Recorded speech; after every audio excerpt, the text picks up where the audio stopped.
Então, nós vimos que todo ser vivo é constituído, né, por células, que a célula é a menor unidade viva existente e que ela é a unidade morfofuncional do nosso organismo. Nós vimos também a diferenciação dos organismos unicelulares, que possuem apenas uma única célula, para os organismos multicelulares ou pluricelulares, né, que são formados por várias células, são organismos mais complexos e com várias diferenciações de células num único organismo.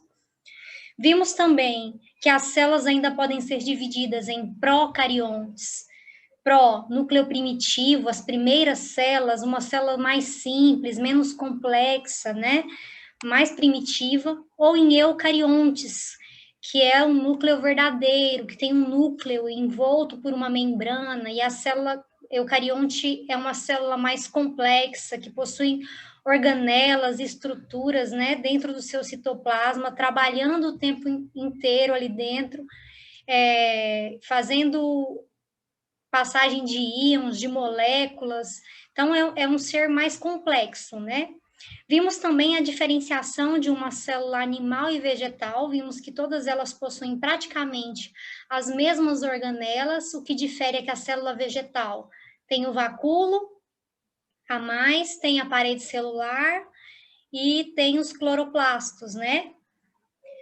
E vimos também a teoria celular, vimos que o vírus não é considerado um ser vivo, porque ele é anuclear, né? Ele não possui célula, ele precisa de uma célula para sobreviver, e essa foi a primeira parte da nossa aula.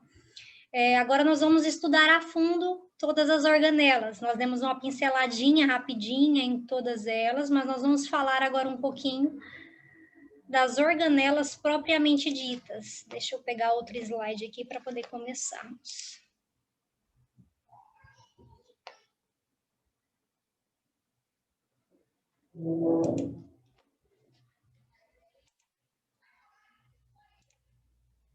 E a primeira organela que nós vamos aprofundar um pouquinho é a membrana plasmática.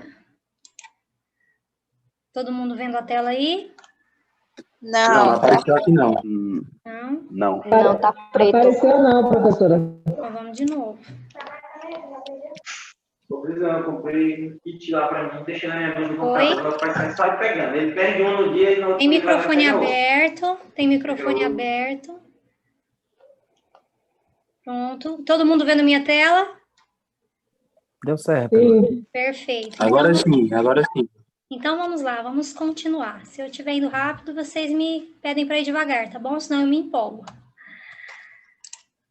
Vamos lá. A membrana plasmática, como eu mostrei ainda pouquinho para vocês, né, que é a parte de fora da célula, ela é um envelope fino, poroso e microscópico, que reveste tanto as células procariontes como as células eucariontes.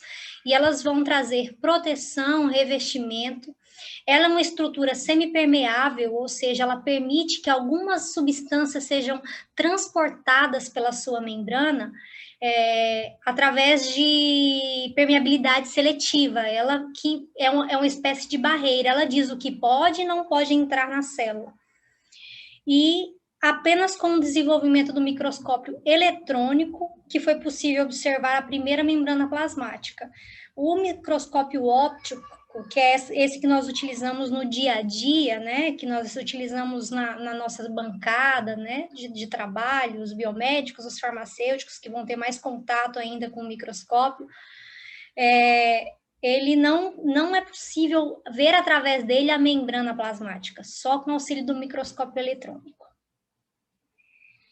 O que essa membrana plasmática tem como função, né? Como eu já disse, ela vai controlar a entrada e a saída das substâncias das células. Ela também traz uma característica de proteção das estruturas celulares. Porque quando há um rompimento dessa membrana, há extravasamento para o meio extracelular, e aí pode ocorrer a morte dessas, né, da célula como um todo. ela delimita o conteúdo intracelular do extracelular, dando ainda mais integridade. Ela também confere fórmula às células e ajuda no reconhecimento de substâncias, porque essas membranas elas são cheias de receptores. Eu vou mostrar a carinha a estrutura dessa membrana plasmática para vocês. Lembra que eu mostrei lá no primeiros slides uma célula redondinha, ela ampliada só a beiradinha da célula, e o que nós vemos no microscópio eletrônico é basicamente isso. Então, aqui está um esquema. A célula, a membrana plasmática, os primeiros a conseguirem visualizá-la foram esses dois caras aqui, Jonathan Singer e Gertrude Nicolson, em 1972. Ao observarem a membrana plasmática, eles deram um nome de modelo de mosaico fluido. Por que ele deu esse nome? Porque ele observou que aqui era fluido, ele conseguia ser permeável, tinha a presença de estruturas bem flexíveis e com grande poder de regeneração. Quando havia alguma quebra nessa parede membranosa, rapidinho isso conseguia se regenerar. Ela é quimicamente constituída por glicolipídios, colesteróis, fosfolipídios e proteínas. Que se nós observarmos essa figura, nós podemos ver, né, que é como se fosse um sanduíche.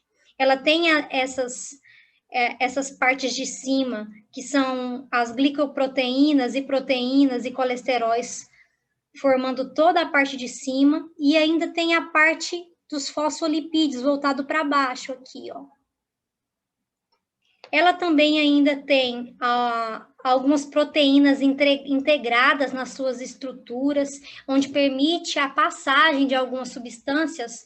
Daqui a pouco eu vou mostrar para vocês que algumas substâncias conseguem passar simplesmente por aqui, por difusão simples. Algumas substâncias são moléculas maiores, precisam desses canais para poder passar. Então, já eu vou mostrar tudo isso para vocês.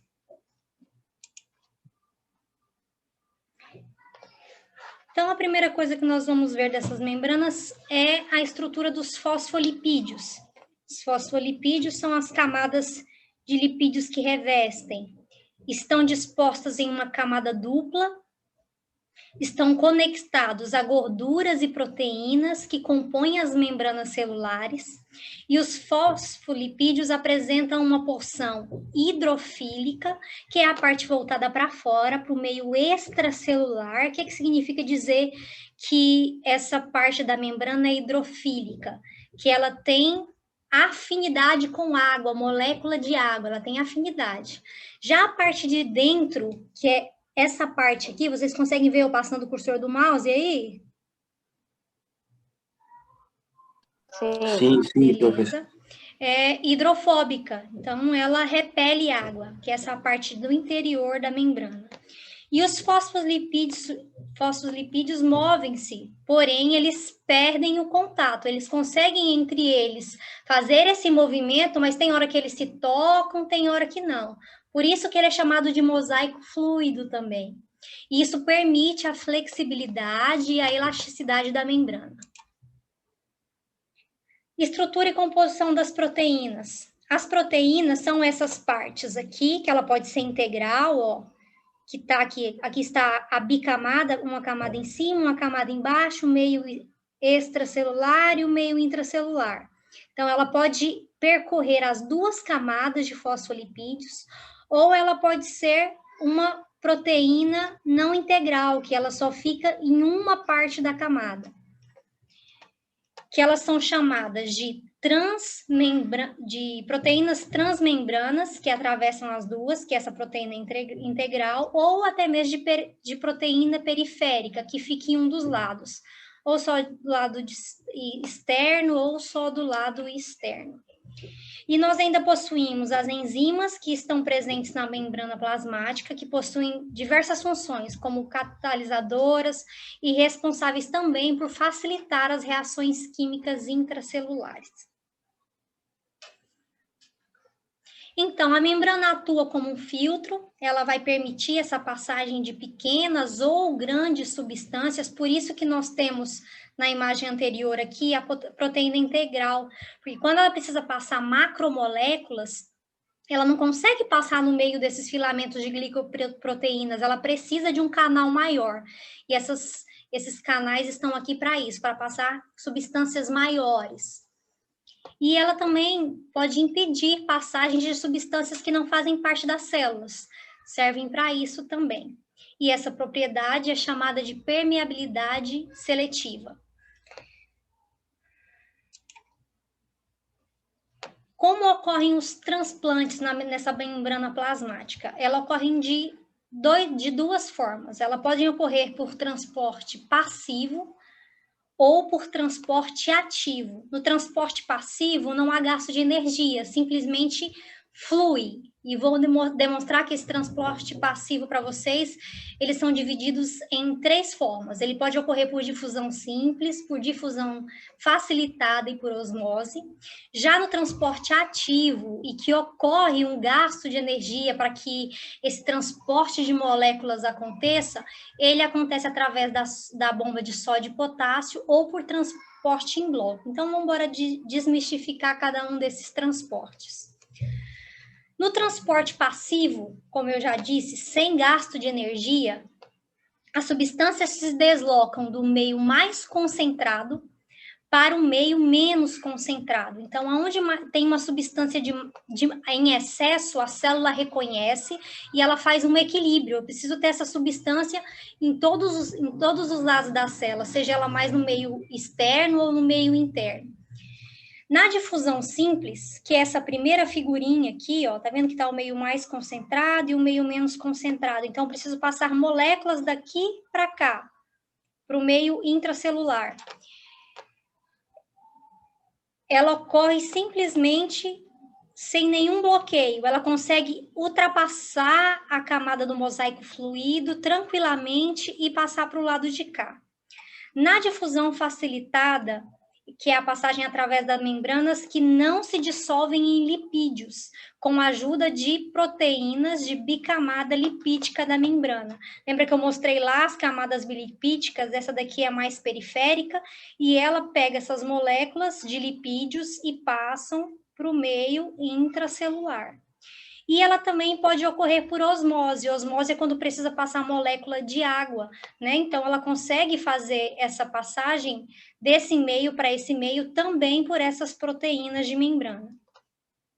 Perdão, essa daqui é por meio osmótico. Por essas proteínas de membrana, né? Esse aqui ainda continua sendo facilitado, aqui só é uma moléculazinha diferente dessa.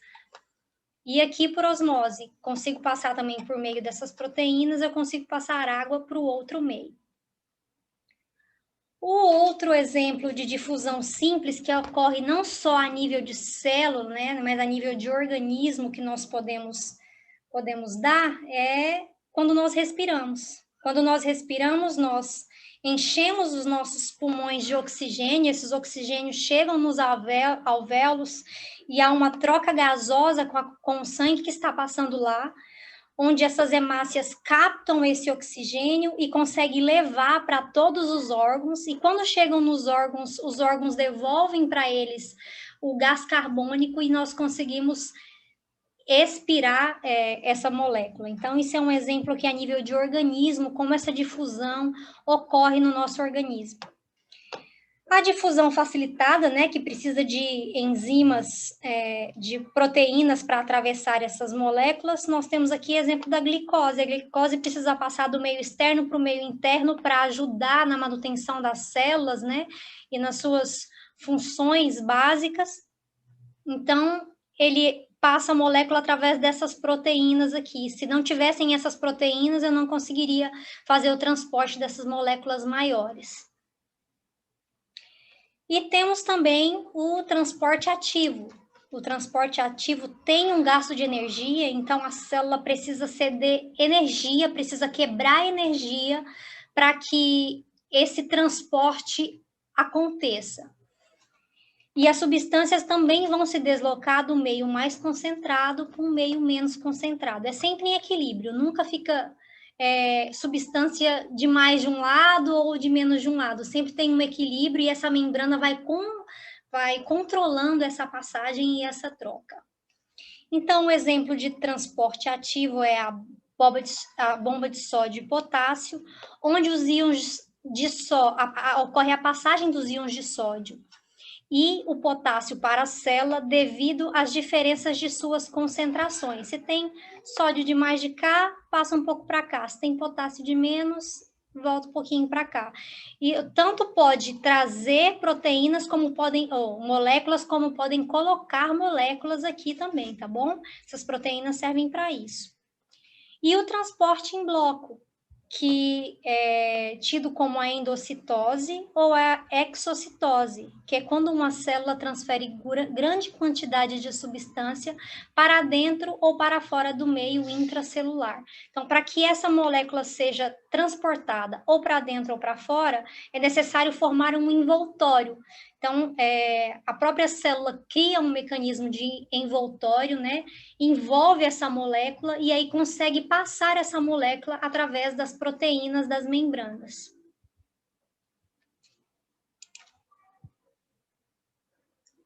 Então, vamos dar o exemplo aqui da bomba de sódio e potássio. Algumas proteínas presentes na membrana plasmática atuam como bombas de íons. Ela recebe esse nome justamente por isso, porque ela consegue bombear substâncias do meio intracelular, ela bombeia para fora, do meio extracelular, ela consegue bombear para dentro da célula. Então, ocorre a captura dos íons de sódio do citoplasma, que é esse meio amarelinho aqui, e é transportado para fora da célula. Esse ATP aqui é o gasto de energia que a célula está tendo para que essa troca ocorra. Enquanto isso, também ocorre a captura de íons de potássio do meio extracelular. O meio extracelular está cheio de potássio, vem mais uma quebra de energia e aí ele é capturado e com uma bomba é puxado para dentro do meio intracelular. E para cada 3 íons de sódio bombeados para fora da célula, apenas 2 de potássio são bombeados para o citoplasma. Então, a cada 3 que entra, a cada 3 que vai para fora, 2 vem para dentro. E a bomba de sódio e potássio ocorre de forma contínua e é fundamental para o funcionamento da célula. Então, a todo momento está ocorrendo essa troca de sódio, de potássio, de moléculas, entra glicose, sai glicose, entra oxigênio, sai oxigênio. Então, toda a membrana plasmática, ela confere isso, né? Essa troca de íons e de moléculas.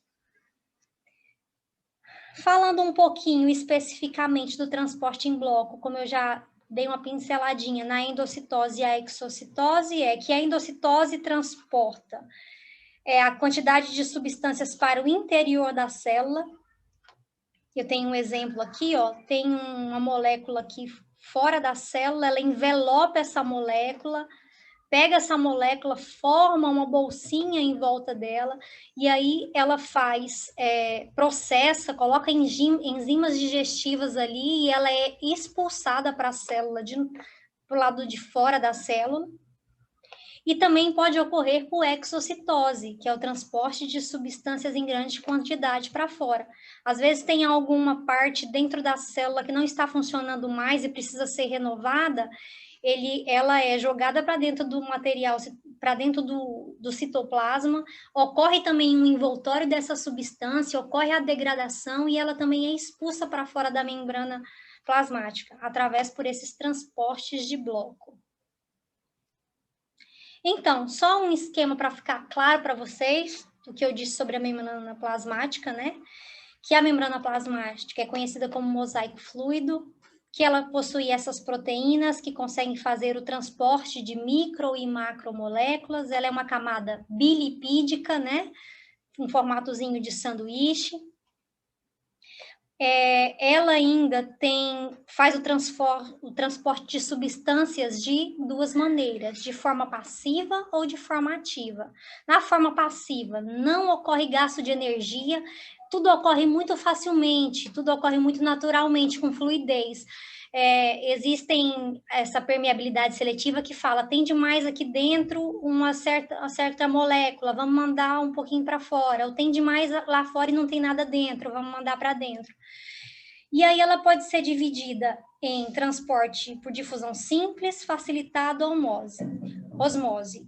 Como ela vai escolher isso? Simples são moléculas pequenas que conseguem ultrapassar essas proteínas, essas barreiras da proteína aqui, são moléculas pequenininhas, de forma facilitada para moléculas maiores que precisam passar, né, pelos canaizinhos das proteínas ou glicoproteínas, ou por osmose. A osmose simplesmente é a passagem da água do meio extracelular para o meio intracelular.